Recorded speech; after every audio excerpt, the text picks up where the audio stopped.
Usapan kasi natin mga kababayan, walang iba kung hindi itong bagong press officer nila na kung saan alam naman natin, 'di ba? Na isang vlogger na anti-Duterte at nagkataon lang abogado. Ang birang buhay reo. Di ba ho?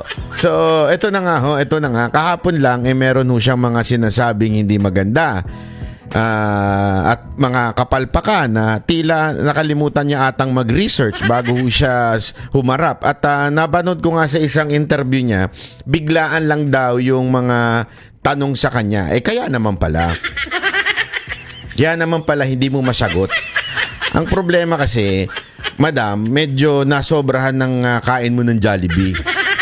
So, nagbida-bida ka kagad. Medyo ang dami mong sablay. Halimbawa na yung sablay, yung dun sa economy. Palpak na palpak ka dyan. Sa pagbenta ng gold ay nagtumulong sa ating ekonomiya. Akita naman nun natin. Dalawang sunod na bumaba ang ating GDP. Ano pa ang kasunod?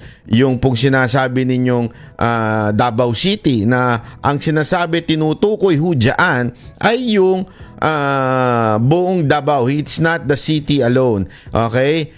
At ang pinag-uusapan nga po ay yung sa nahuli, yung nahuling magkano ba yun? 44 million ba yun na shabu? Yun po ang pinag-uusapan dyan. Hindi po yun sa Davao City. Pangatlo, maaring sabihin mo may argumento ka na hindi talagang, 'di ba sabi ko, are we talking about Davao City? Gumanong ka, 'di ba? So sinasabi mo, Davao City, kita mo nga ang daming droga diyan. Hindi ho yan yung tinutukoy ni Pangulong Duterte. Ngayon, let's accept that is your argument na ang Davao City ay hindi na maayos ngayon compared do sa dati. Sandali ho, madam, wala ho ba kayong alam? Kayo ba'y natutulog sa kuweba? Wala ho bang internet dyan sa loob ng kuweba nyo? Kasi itong mga nakaraang araw, naging topic ko yan araw-araw sa social media na pinalitan yung chief of police ng Davao. Isa nga, oras lang ang tinagal di ba? Basta malaman na merong kinaugnayan sa mga Duterte, tinanggal paulit-ulit yung mga sanay na sa Davao. Alam na ho yung pasikot-sikot, yung mga pulis, yun pa ang inilipat sa ibang lugar at ang inilagay yung mga walang alam sa loob ng Davao City, which is hindi ginagawa po yan. Mga kababayan, ako po sinasabi ko naman nung sa inyo, dami kong kilalang pulis Marami po tayong napapagtanong ang pulis. Normal ba na ikaw ay ilagay sa isang lugar na hindi mo kabisado? Ang sagot sa akin, as much as possible, inilalagay ka kung saan malapit sa lugar mo at kabisado mo yung lugar. Yun ang sinasabi sa akin.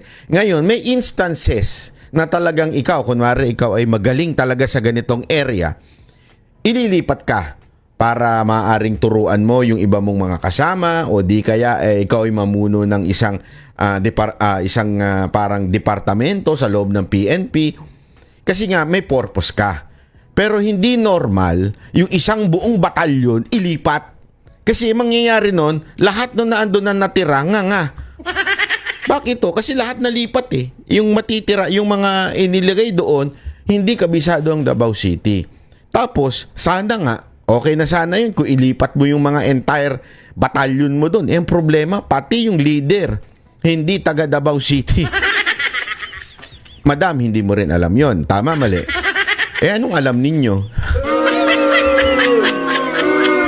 Nakakalungkot naman po ata yun. Wala po ata kayong kaalam-alam. Sa bagay, you are supposed to be the mouthpiece of the president. Kaya lang dahil sa pagiging bida-bida ninyo, hindi na kayo naging mouthpiece ng presidente. You are such a opinion maker, vlogger inside Malacanang.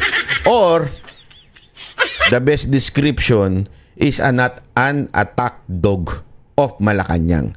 Alam naman po natin, it's really obvious. The president is so weak. He cannot face the media. He cannot face the people. So you need an attack dog. 'Di ba? Ganyan ang mga takot Takot harumarap, makipagtalaktakan sa mga nagki-criticize, hindi kaya na ewan ko kung siya ba ay matotrauma pagka sumagot doon sa mga oposisyon o sa kritiko. Kaya tuloy nag-hire ng isang attack dog. Madam, if that is the case and you are not a mouthpiece, but ang job description mo supposedly mouthpiece ka lang. Ibig sabihin, kung ano yung sabihin ng presidente, yun na ipapahayag mo, ipapaliwanag mo. Pero gumagawa ka ng sarili mong opinion, definitely hindi ka na mouthpiece. Kahit yan lang dapat. Ikaw ay isang attack dog na. Kung ganyan pala ang napili mo maging attack dog, next time, mag-research ka naman. Para hindi ka napapahiya sa mga netizen. Hindi, eto, basahin mo lahat ng mga post video na lumalabas tungkol sa iyo. Pinagtatawanan ka. Kasi kulang ka sa research, hindi mo alam yung sinasabi mo, tapos nagbibida-bida ka lang.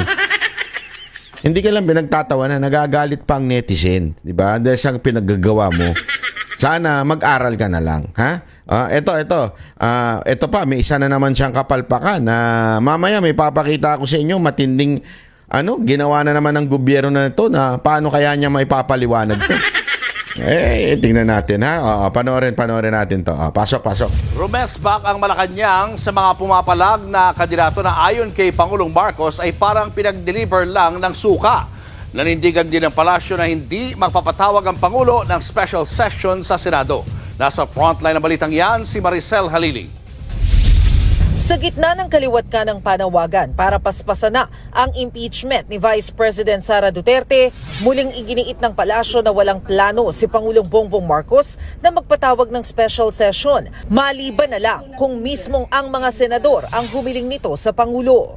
Be an awkward position on the part of the President to voluntarily call for special session, considering that there is this ongoing intrigues that the President is behind the impeachment.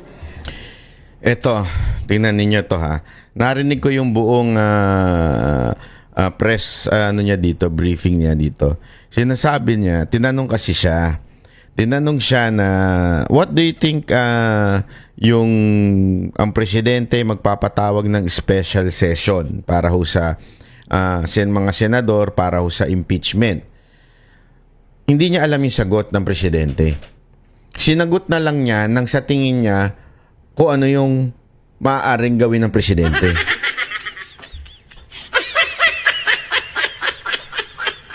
Parang mali ang posisyon nito. Hindi dapat ito press officer. Dapat po ito presidential advisor for political affairs. Mas bagay. Kasi bida-bida ka naman nangingialam ka. You're supposed to be the mouthpiece. Pero anong ginagawa mo? Pinapaliwanag mo, pinangungunahan mo. Siguro, para meron ng hindi nga makasagot yung amo mo, ikaw nasasagot. Di ba? Parang ganun eh. Dahil mahina yung amo mo, weak leader, hindi niya masagot itong mga tanong na to, ikaw na ngayon ang bibida. Malay mo makapulot ng sagot sa'yo. Tama, mali. Di ba? Ay, sus, grabe ka naman. Oo. Ano nangyayari sa bayan natin kung ganito tayo? Talagang kagulo na. Hindi na nasusunod yung mga dapat sundin. Proceedings. Pero ako, eto regarding with the impeachment, ako naniniwala ako, mga kababayan. Naniniwala ako na eme lang ito. Anong eme? Salita ng mga kanto yan eme lang yan ganyan. Sinasabi, hindi makikialam ang presidente. Ilang beses niya na sinabi yan Hindi siya makikialam pero tuloy-tuloy pa rin na nangyayari. Di ba? Ang daming ilang beses niya na po sinabing hindi siya makikialam, independent ang kamera, hindi siya papasok sa ganyan. Pero ano nangyayari? Yung anak niya pakialamero. So ibig sabihin, alam nating may basbas ng presidente yung mga nangyayari. Tapos ngayon, meron silang bagong sa tingin ko ito'y sa tingin ko propaganda na naman nila. Ang dating kasi dito, parang ang dating may clamor. Clamor para i-pressure yung Senado na mag-session at ituloy na yung impeachment. Kasi pag dumating ng January, meron pang mga may mga legal battle pa o debates na mangyayari kasi parang ang dating tapos na yung 19 Congress. So, pasok na yung impeachment na nangyari. Sablay ho talaga ang ginawa ng Kamara dito. Gusto kasi ng Kamara talagang pagtakpan yung issue ng budget. So, ayan, napahamak sila sa last minute nilang pagpasa nitong impeachment na to. Last minute ito eh. Dito napahamak ang lahat. Ngayon, ang palabas, merong nagpe-pressure. Pinipressure ng taong bayan. At this time, sinasabi naman nito ni Claire Castro, sabi niya, unless hingin daw ng Senado, doon siya magpapatawag ng special session. Alam mo, yung ganong unless hingin ng Senado, di ba? Yun yung sinasabi niya, unless hingin daw. Sinong Senado yun? Do you mean the entire Senate? The leadership of the Senate? O baka naman may mga iilan lang na komunista dyan sa loob ng Senado na humingi. O kaya oposisyon na humingi. Di ba? Would that indicate na hiningi na ng Senado na magkaroon ng special session? Kasi yan yung palusot ni Marcos eh. Yan yung palusot ni Marcos na bakit daw pinagdesisyonan nung anak niya. Kasi sinasabi niya, kung ano na yung naandyan, dapat mag-push through na yan. Hindi ganun eh. Hindi ganun ang impeachment. Dapat titimbangin mo pa rin. It doesn't mean, kasi yun ang palusot nila eh. Yung tinanong daw siya ng anak niya, you do not have a choice. Paulit-ulit sinasabi ni Marcos yun. You do not have a choice kasi nandyan na yan. So, you have to sign it. Parang ganun. It is your job to sign it. No! Yan yung palusot ni Marcos sa pag-sign ng kanyang anak. But the reality, may choice naman yung anak. May choice po yung anak na una intindihin muna, valid po ba yung mga complaints? 'Di ba yung article of impeachment, valid po ba? May basihan po ba? Matibay po ba? Masasabi mo bang may probable cause ba? Hindi yung sasabihin mo, oh, nandiyan na yan, you have to sign it because that's your job. Gumaganon-ganon na naman siya. Para magmukhang matalino yung presidente. Ganon-ganon, di ba? Tapos eto na naman, sasabihin nila, hindi, unless hingi ng Senate na ng plenary, yun ang gagawin. O, sino yung Senate na yun? Mamaya ang palusot nyo na naman. Hindi kasi may humingi ng mga senador eh.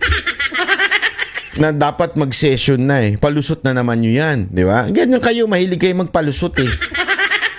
Tandaan ninyo, itong gobyerno to, subok na ito. Subok na ito saan? Sa iba ang sinasabi, sa ginagawa. Yun ang totoo. Yan o ay hindi fake news. Iba ho ang sinasabi sa ginagawa ng presidente. Sabi ni Senate President Cheese Escudero na pagkatapos na lang ng recess sa Hunyo, uumpisahan ng Senado ang paghahanda sa impeachment trial. Sabi ng Malacanang, hindi naman malinaw sa saligang batas kung kailan dapat umpisahan ang impeachment. Wala po makikitang time element because they can proceed definitely if there is session. There's no question about that. But to proceed during recess, but gray area po yan sa Constitution. Dinipensahan din ng palasyo ang pahayag ni PBBM nang ihalin tulad nito sa nagde-deliver ng suka ang ibang kandidato sa pagkasenador. Umani ito ng batiko sa ibang tumatakbo, partikular sa mga pambato ng partido ni dating Pangulong Rodrigo Duterte. Pero giit ng Malacanang, mga baguhan sa politika ang tinutukoy ng Pangulo. Kung tinamahan sila, at tumatakbo sila, at alam nating wala silang alam, yun na lang, siguro, ouch. Ouch. Dapat, Ganito ba magsalita ang press officer? Ouch. Anong ouch?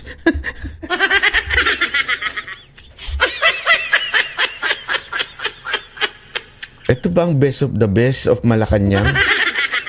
Ouch. Pag tinamaan sila, ouch.